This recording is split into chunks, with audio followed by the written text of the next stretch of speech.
Capítulo 14. O correto uso dos dons. Segui o caminho do amor e exercei com zelo os dons espirituais, contudo, especialmente o dom de profecia. Porquanto quem se expressa em uma língua estranha não fala aos homens, mas a Deus.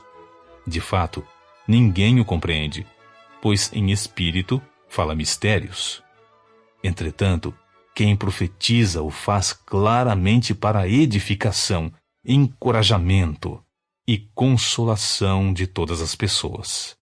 Quem fala em uma determinada língua a si mesmo se edifica, mas quem profetiza edifica a igreja. Gostaria que todos vós falasseis em línguas, todavia, muito mais que profetizasseis.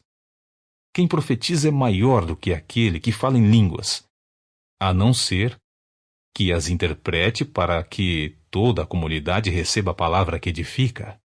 Portanto, irmãos, se eu for até vós falando em línguas, que benefício vos trarei? Se não vos falar por intermédio de revelação, ou de conhecimento, ou de profecia, ou ainda de ensino, até mesmo considerando objetos sem vida, mas que produzem sons, tais como a flauta ou a harpa. Como alguém poderá reconhecer a música que está sendo tocada, se os sons formados por elas não forem distintos?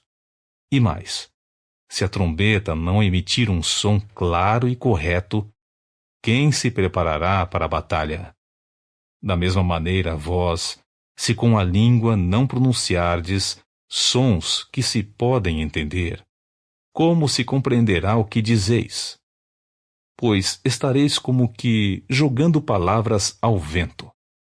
Realmente, há diversos idiomas no mundo, contudo, nenhum deles é sem sentido. Portanto, se eu não compreender o significado do que alguém está comunicando, serei estrangeiro para quem fala e tal pessoa estranha para mim.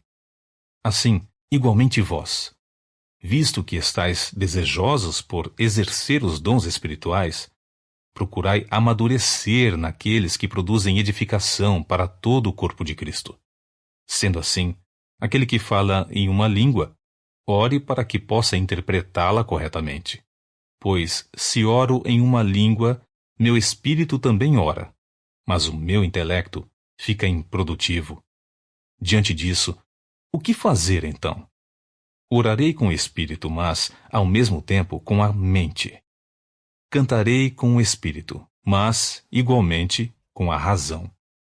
De outra forma, se louvares a Deus apenas com teu espírito, como poderá alguém que está entre os não instruídos declarar o Amém à tua ação de graças, visto que não entende o que dizes? É possível que estejas dando graças muito bem, mas o teu semelhante não está sendo edificado.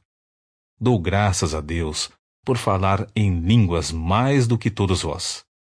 No entanto, na igreja, prefiro comunicar 5 palavras compreensíveis a fim de orientar os meus semelhantes do que falar 10.000 palavras em uma língua estranha.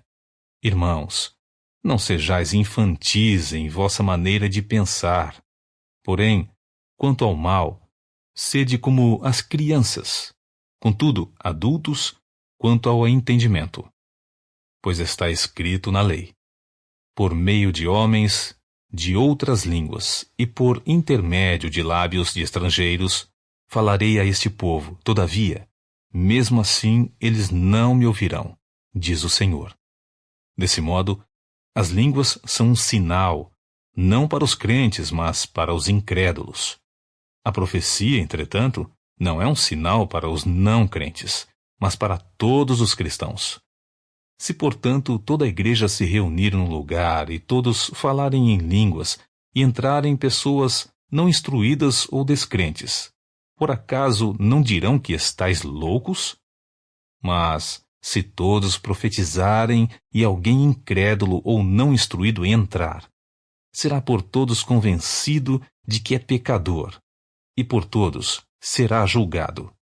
Os segredos do seu coração se tornarão manifestos, e assim, prostrando-se, rosto em terra, adorará a Deus, testemunhando que, em realidade, Deus está entre vós. Ordem nas reuniões da igreja. Portanto, qual a atitude correta, então? Ora, quando vos reunis, cada um de vós tem um salmo, ou uma mensagem de ensino, uma revelação, ou ainda uma palavra em determinada língua e outro tem a interpretação dessa língua. Tudo seja feito para a edificação da igreja. Se alguém falar em uma língua estranha, que a falem somente 2, quando muito 3, um de cada vez, e que haja quem possa interpretar. Contudo, se não houver intérprete, permaneça calado na igreja, falando consigo mesmo e com Deus. Tratando-se de profetas, falem 2 ou 3, e os outros julguem com zelo tudo o que foi dito. No caso de ser concedida uma revelação a alguém que está sentado, cale-se o primeiro, porque todos podereis profetizar, cada um por sua vez, para que todos sejam orientados e encorajados. O espírito dos profetas está sujeito ao controle dos próprios profetas, porquanto Deus não é Deus de desordem, mas sim de paz. Como em todas as assembleias dos santos, as mulheres devem permanecer em silêncio nas igrejas, quando não lhes é permitido falar, mantendo-se em atitude de respeito, como também a lei ordena. Se desejarem saber mais sobre algum ensino, questionem a seus maridos em casa, porque para a mulher é vergonhoso conversar durante as reuniões da igreja. Porventura a palavra de Deus teve origem entre vós? Sois vós o único povo para quem a palavra foi entregue? Se alguém se considera profeta ou espiritual, reconheça que o que vos escrevo são mandamentos do Senhor. No entanto, se alguém não reconhece essa verdade, deixe que tal pessoa siga em sua ignorância. Concluindo, caros irmãos, aperfeiçoai com zelo o dom de profetizar e não proibais o falar em línguas, porém, que tudo seja realizado com decência e ordem.